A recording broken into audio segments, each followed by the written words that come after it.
If you have very few friends, or sometimes none at all, there's a good chance you've wondered if something is wrong with you. You scroll through social media and see group photos, people who seem surrounded by others at all times. And meanwhile, your phone is quiet, your circle is small, maybe uncomfortably small. And even if you tell yourself you're fine with it, there's still that quiet question in the background. Why don't I have more people? For a certain type of person, having few friends isn't a failure, it's a side effect.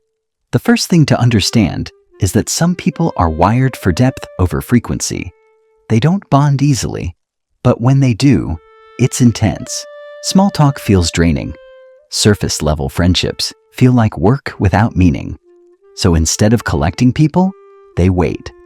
They'd rather have one conversation that actually goes somewhere than 10 that go nowhere. And because of that, they don't feel the same hunger for constant external stimulation. They're not lonely the same way others are. They're understimulated by most people. Another trait is high independence of thought.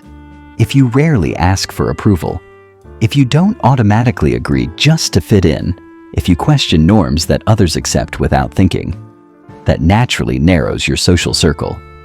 Groups tend to form around shared assumptions. When you quietly challenge those assumptions, even without trying, you create distance, not because you're difficult, but because you're not performing. You don't laugh just because everyone else does. You don't pretend to care about things you don't. And people can feel that. That authenticity is powerful, but it's also selective. It filters people out. Then there's emotional sensitivity, often misunderstood, often mislabeled.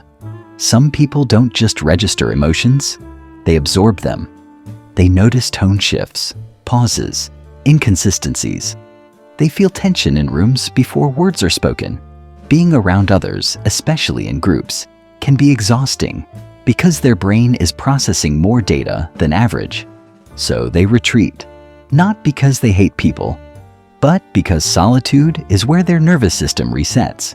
To the outside world, this looks like isolation. Internally, it feels like relief. Another rarely talked about trait is low tolerance for performative relationships. Some people instinctively sense when a connection is based on convenience, status, or habit, rather than genuine understanding. They don't know how to maintain friendships that exist only because of proximity. Once the context disappears, so does the relationship, and instead of forcing it, they let it go. And finally, there's one trait that ties everything together: self-sufficiency of meaning.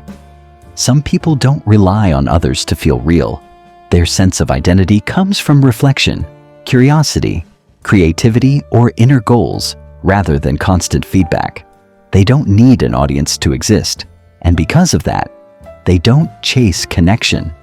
The truth is, people with these traits often feel behind, especially in a culture that treats popularity as proof of worth. But psychology paints a different picture. These individuals aren't missing something. They're protecting something: their time, their energy. And yes, there is a shadow side.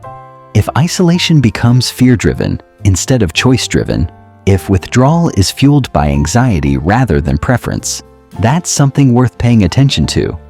But if your lack of friends feels peaceful more often than painful, if you feel more like yourself alone than in a crowd, if you crave one honest connection over 100 casual ones, you're not broken, you're rare. And rare traits don't show up often, including in friendships. So tell me honestly, do you feel lonely or just selective?